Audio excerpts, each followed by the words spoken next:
Margaret had been invisible in that office for 11 years, right up until the morning she walked into the conference room and the entire executive team stood up to shake her hand. Welcome back to her silent triumph, where the overlooked ones finally get to be seen. Stay with me, because what happened in that room is the reason I'm telling you this story at all. Let me take you back to where it actually started, because you won't believe how small the beginning was. Margaret Doyle had worked the back office of Halbrook Finch, a mid-sized wealth management firm, for 11 years. Not the glass-walled offices on the south side with the view of the river. The back office. The windowless room behind the copier where the operations team processed trades nobody glamorous wanted to think about: reconciliations, settlements, the unglamorous plumbing that kept a 50-person firm from collapsing into chaos every single day. She was 41. She wore the same 3 cardigans on rotation, gray, navy, and a faded burgundy one she'd had since her 20s. She brought a sandwich from home in a paper bag, every day, the same brown paper bag, folded at the top in the same 3 creases. She said good morning to people who didn't say it back. She remembered everyone's coffee order, and nobody remembered her name was Margaret, and not Marge, not Maggie, not the back office lady. The senior advisors, Connor Vance, Brett Salinger, and the firm's founder's son, Dean Halbrook Jr., ran the front of the house. They wore the suits, took the clients to lunch, closed the deals. They walked past Margaret's desk 40 times a day and looked through her like she was part of the carpet. "Can you rush these settlements, Marge? Clients antsy," Connor would say, dropping a stack of papers on her desk without looking up from his phone. "It's Margaret," she'd say quietly every time. "Right, sorry, Marge." She stopped correcting him around year 4, not because she'd given up exactly. She just learned that some kinds of correction cost more than they were worth, and she had other things she was saving her energy for. She just didn't know yet what those things would turn into. Here's what nobody in that office knew about Margaret Doyle. She had been quietly investing her own modest salary for 15 years, ever since her father, a machinist who'd never made more than $40,000 in a single year of his life, had sat her down at 19 and taught her to read a balance sheet at the kitchen table with a calculator and a legal pad. "Money doesn't care who's loud," he told her. "It just compounds for whoever's patient." She'd buried that sentence so deep in herself that she sometimes forgot she believed it, the way you forget your breathing. She didn't have a finance degree. She'd gone to community college for accounting, transferred her credits, finished a bachelor's at the state school at night while working full days, and never once put it on a resume that anyone at Halbrook Finch had bothered to read past the first line. They hired her to process paperwork. They never asked what she did on her own time, and she never told them, because nobody had ever asked her a single question about her life that wasn't logistical. What she did on her own time was read prospectuses for fun. She tracked the market the way some people track a soap opera, daily, faithfully, with opinions she kept to herself. She'd built a small, careful portfolio dollar by dollar since she was 26. Index funds first, because her father had taught her that. Then, slowly, as she got better at reading filings and listening for the things companies didn't say out loud in their earnings calls, she allowed herself a few individual positions. Small ones, boring ones by Wall Street standards. The kind of unglamorous, dividend-paying, decades-old companies that the advisors upstairs wouldn't have bothered pitching to a client because there was no excitement in them, and excitement was what got you a bigger commission. By the time she turned 38, her portfolio had crossed $2 million. By 41, the year this story really begins, it had crossed 4. Nobody at Halbrook Finch knew, not because she was hiding it out of some calculated plan. She just didn't see the point in telling people who'd never once asked her how her weekend was. If you've ever been the person everyone walks past in their own workplace, the one who does the actual work while other people take the credit, I want you to know something before we go further. Being overlooked and being unremarkable are not the same thing. Drop a comment if that's ever been you. Subscribe, because what Margaret did next is the part you came for. The trouble, the real beginning of the turn, started on a Tuesday in March, with a phone call that almost didn't happen. Margaret's regular financial advisor of 9 years, a careful, quiet man named Phil Ockheffer at a boutique firm across town, called to tell her he was retiring early. His wife had had a health scare, nothing fatal, but enough to make him reconsider what he wanted his remaining years to look like. He was folding his small practice into a larger firm and offering his clients an orderly transition. "I know this is sudden, Margaret," he said, "but I want to make sure you're set up somewhere you trust before I step away completely." Margaret thanked him. She meant it. Phil had never once made her feel small for asking a basic question, never once acted surprised that a woman with a $4 million portfolio dressed like she shopped exclusively at outlet malls, which, for the record, she did, because she saw no reason a person needed to spend money announcing how much money they had. She spent 2 weeks quietly researching where to move her accounts. She was careful the way she was careful about everything, comparing fee structures, reading the fine print on advisory agreements, checking regulatory disclosures the way other people check restaurant reviews. She wasn't in a hurry. Patience, as her father used to say, was the whole game. And that's how, on an ordinary Thursday afternoon, Margaret Doyle, back-office reconciliations specialist, brown paper bag, faded burgundy cardigan, found herself filling out a new client intake form for a wealth management firm and typing into the box marked assets under consideration for transfer. $4,180,000. The firm she'd chosen, after weeks of careful comparison, was Halbrook Finch, her own employer. She hadn't picked it out of irony or revenge. She'd picked it because, strange as it sounds, she actually respected the firm's investment philosophy. She'd read their public filings and client materials the same way she read everything, cover to cover, and the actual strategy desk, the analysts 2 floors up that nobody in the back office ever interacted with, did genuinely good, conservative, long-horizon work. She just didn't want it managed by Connor Vance or Brett Salinger. The 2 advisors she happened to know, intimately, were sloppy with paperwork and worse with follow-through, because she was the one who'd spent 11 years quietly cleaning up after their mistakes. So she'd requested, on the intake form, in the box marked Advisor Preference, a name she'd seen mentioned in the firm's newsletter exactly once. Priya Anand, a newer wealth advisor 2 years into her role, who'd written a piece about disciplined, low-ego investing that Margaret had actually printed out and kept in a folder at home, because it was the first thing she'd read from that building that sounded like it came from someone who actually understood what her father had tried to teach her. She did not put her employee status on the form. There was no box for it. She simply submitted it through the firm's general client portal, using her personal email, the way any outside prospect would. Priya Anand almost didn't open the file that day. She was drowning, 2 years into the job, still building her book, still scraping for clients while Connor and Brett got handed the firm's legacy relationships on a silver platter, because their last names rhymed with people who'd been dead client referrals for 30 years. She'd been about to leave for the day when the notification came through. New prospective client, intake complete, assets under consideration north of $4 million. She read the name, Margaret Doyle. It didn't ring a bell. Why would it? Priya worked 2 floors up and had never once had a reason to walk through the back office. She read the financial disclosure attached to the intake. A clean, almost startlingly well-organized summary of holdings that Margaret had prepared herself, complete with cost basis, a 15-year performance history, and a 1-page note explaining her investment philosophy in plain, careful language. Priya sat very still in her chair for a long moment. She had seen a lot of intake forms in 2 years. She had never seen one this clean from a self-managed individual investor. Most people who'd built $4 million on their own either had it managed by someone else from the start, or they were the type to talk about it loudly at every dinner party they attended. This file read like it had been prepared by someone who'd done the work in total, contented silence for 15 years, and never once needed anyone to clap for it. She picked up the phone and called the number on the form. "Hello, this is Margaret." "Hi, Margaret, this is Priya Anand, over at Halbrook Finch. I got your intake form. I have to say, this is one of the most well-organized portfolios I've reviewed in a long time. I'd love to set up a time to meet if you're available." There was a small pause on the line. "I can do tomorrow," Margaret said.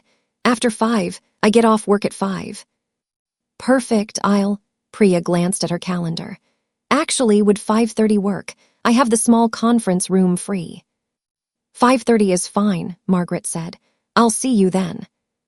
She did not mention that she would be walking down 2 flights of stairs to get there, instead of through the front lobby.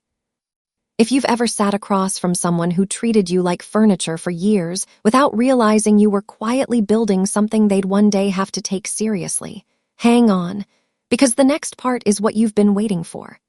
Subscribe now, because Margaret is about to walk into that conference room. The meeting was scheduled in Conference Room C, a small glass-walled room on the 3rd floor that Margaret had walked past roughly 4,000 times in 11 years, always on her way to deliver something to someone who wouldn't say thank you. She had never once been inside it. At 5:25, she finished filing the last reconciliation report of the day, put her cardigan over the back of her chair the way she always did. She'd come back to grab her bag, and took the stairs up 2 flights instead of going home. When she stepped into the 3rd-floor hallway, the receptionist near the elevator bank, a young woman named Tasha, who Margaret had said good morning to roughly 3,000 times without ever getting one back, looked up in mild confusion. Margaret, did Brett need something printed? No, Margaret said. I have a meeting with Priya Anand. Tasha blinked. A meeting up here. Conference Room C, Margaret said, and walked past her, the same calm, unbothered pace she used for everything. Priya was already in the room, laptop open, a folder of printed materials squared neatly on the table, looking exactly the way Margaret had hoped, sharp, prepared, and not yet aware of anything unusual at all. She stood up and extended her hand.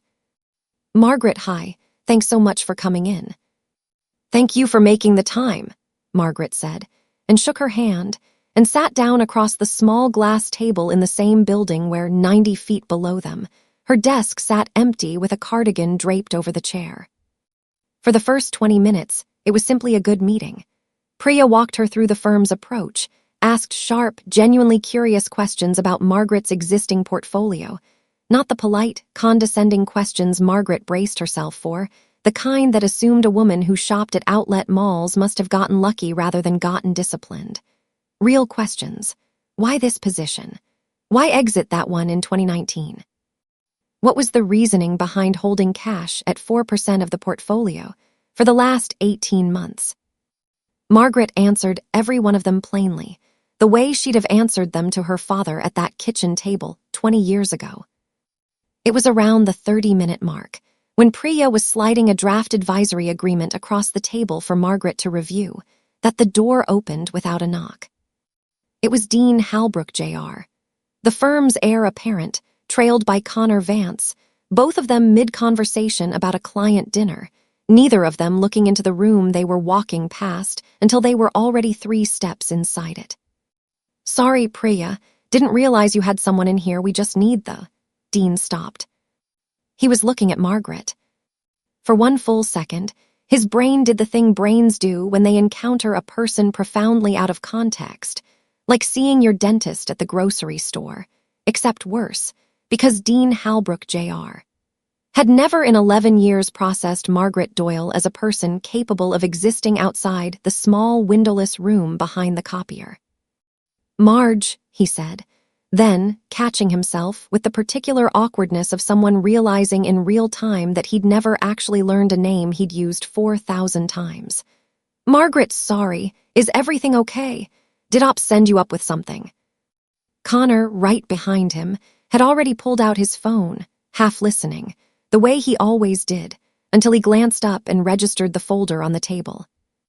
The draft agreement, the calm, unhurried posture of a woman he'd called Marge 40 times a week for a decade. I'm here for my meeting, Margaret said evenly. With Priya. Your meeting, Dean repeated. Margaret's a new client, Priya said, glancing between them, clearly trying to read whatever current was running through the room that she wasn't fully part of yet. We were just going over the advisory agreement. A client, Connor said. He said it the way you'd say a word in a foreign language you weren't sure you'd pronounced correctly. Margaret looked at him, the same level unhurried expression she'd had for 11 years of being handed paperwork without a thank you. "Yes," she said. "Should I have made an appointment somewhere else?" Nobody answered that. Dean's eyes moved to the draft agreement on the table, and Margaret watched him do the thing she'd been quietly waiting for, without ever admitting to herself she was waiting for it. He tilted his head just enough to read the number printed in the assets summary at the top of the page. Total assets under consideration for transfer, $4,180,000. His mouth opened slightly, closed. He looked at Margaret, at the cardigan she wasn't wearing today because she'd left it on her chair downstairs, at the same brown paper handbag she carried instead of a purse because purses felt like an unnecessary expense, at the face he had walked past every single day without once wondering what was behind it, and something in his expression cracked open, just slightly, like a door someone had assumed was load-bearing. We should let you two finish," Dean said. "Sorry for interrupting. Priya, can you stop by my office after?" "Sure," Priya said, still not entirely sure what had just happened. Connor lingered half a second longer at the door, looking at Margaret like he was trying to reconcile two photographs of two different people that had somehow ended up sharing the same face. He didn't say anything. He just left. The door closed. Priya looked at Margaret for a long moment. Is there something I should know?" she asked carefully. "I work downstairs," Margaret said. "Operations, I've worked here 11 years. Priya set down her pen slowly. "You work at this firm?" "I do the trade settlements and reconciliations for Connor and Brett's book, mostly," Margaret said. "I'm very good at it. I've also been investing on my own since I was 26, and I'd like to do business with this firm, with you specifically, because I read your piece on disciplined investing, and you were the only person who's written anything from this building that sounded honest." Priya sat back in her chair. For a moment she didn't say anything at all. Then, slowly, something that looked almost like a laugh broke across her face, not mocking, just genuinely, helplessly delighted. "Okay," she said, "then let's finish this properly." Word moves through an office the way water moves through a basement, quietly, through every crack, until suddenly the whole floor is wet and nobody can say exactly when it started. By the next morning, every person on 3 floors of Halbrook and Finch knew that the woman from the back office, Maggie, whoever they'd decided she was, had walked in the front door of her own employer's wealth management division and signed on as a $4.1 million client. Margaret didn't announce anything. She came in at her usual time, hung her cardigan on the back of her chair, and processed the morning's settlements exactly the way she had for 11 years. But she could feel the shift the moment she stepped off the elevator. The way conversations stopped half a beat too late. The way Tasha at the front desk actually said good morning back to her for the first time, unprompted, her voice pitched slightly too bright. The way Brett Salinger, who had never once in 4 years asked Margaret a personal question, suddenly appeared at her desk with a coffee he didn't usually bring anyone and said, "Hey, Margaret, I didn't realize that's amazing, by the way. Really amazing." She thanked him for the coffee.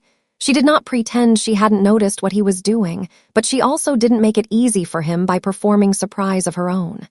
She simply said, "Thank you, Brett," and kept working.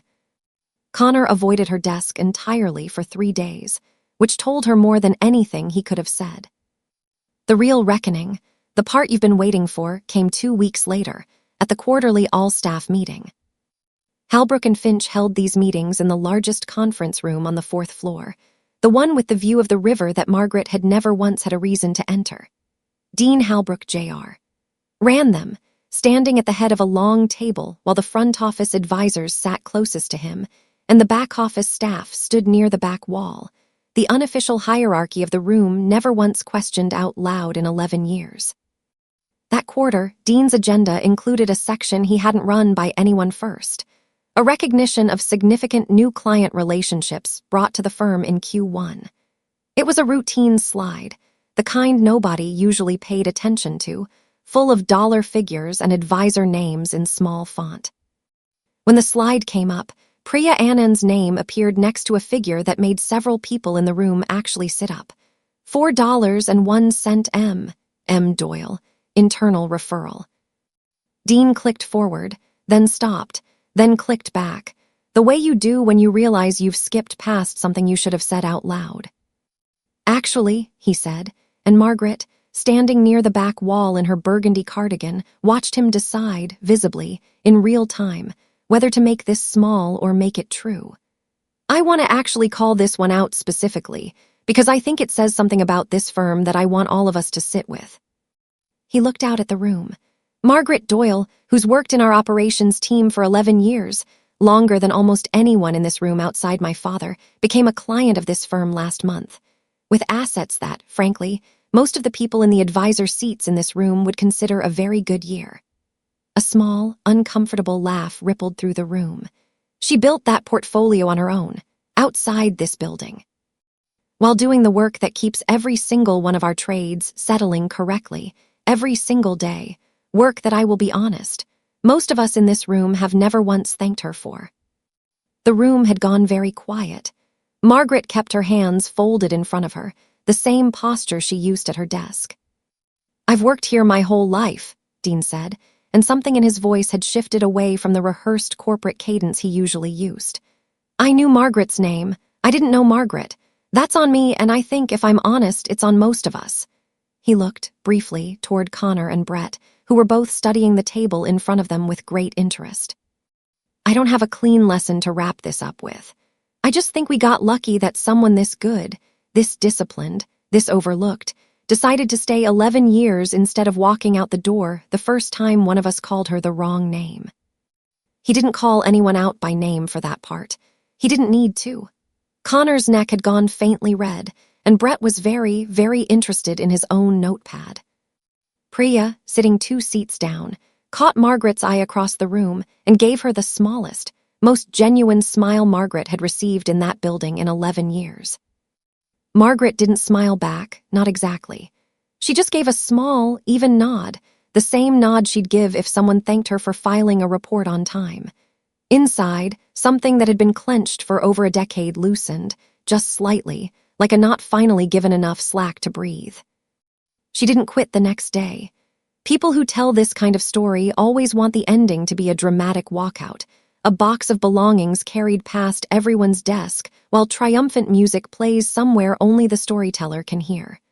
That's not what happened, because that's not who Margaret was. What actually happened was quieter, and in its own way, more complete. Over the following months, the culture of that office didn't transform overnight into something warm and equitable. Offices rarely do. But something had cracked open that couldn't be fully closed again. Tasha started actually returning Margaret's good mornings. Brett, in a clumsy but genuine way, started asking her real questions about her work, and once, stammering, asked if she'd be willing to look over a reconciliation discrepancy he couldn't find, because he'd heard she had a really good eye for that stuff. Which was, Margaret reflected privately, the first time in 4 years he'd acknowledged she had eyes at all. Connor never fully thawed. Some people, Margaret had learned long before this story started, simply can't tolerate being shown they were wrong, and the kindest thing you can do for both of you is stop waiting for them to. She let that be its own quiet, settled fact, without bitterness. 6 months later, Margaret was promoted, not to an advisor role, which she had no interest in, but to director of operations, with a raise that finally, for the first time in 11 years, matched what she actually did for that firm every single day. She still ate her sandwich from the same brown paper bag at her desk most days. Some habits aren't wounds. Some are just who you are. Priya, for her part, built half her client book in the following 2 years on referrals that traced, one way or another, back to a single intake form that almost nobody else in that building had bothered to read carefully. She and Margaret had lunch together every other Friday after that, not in the executive dining room, but at the sandwich place around the corner, because Margaret liked their soup, and Priya had stopped pretending she needed anything fancier to enjoy good company. Margaret never gave a speech. She never demanded an apology from Connor, never posted anything online, never needed the moment in that 4th-floor conference room to be bigger than it already was. She simply kept doing, with the same quiet discipline she'd always had, the 2 things she'd always done, her job and her own life, until the people who'd never bothered to look at her closely had no choice but to finally see what had been sitting 11 feet from their desks the entire time. That's the whole story.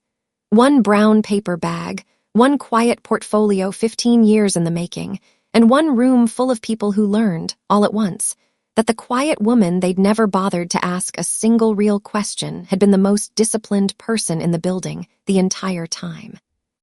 If this reminded you that being overlooked is never the same thing as being unremarkable, take that as your sign tonight. Share this with someone who's spent too long being underestimated. Drop a comment, hit subscribe, and I'll see you in the next one.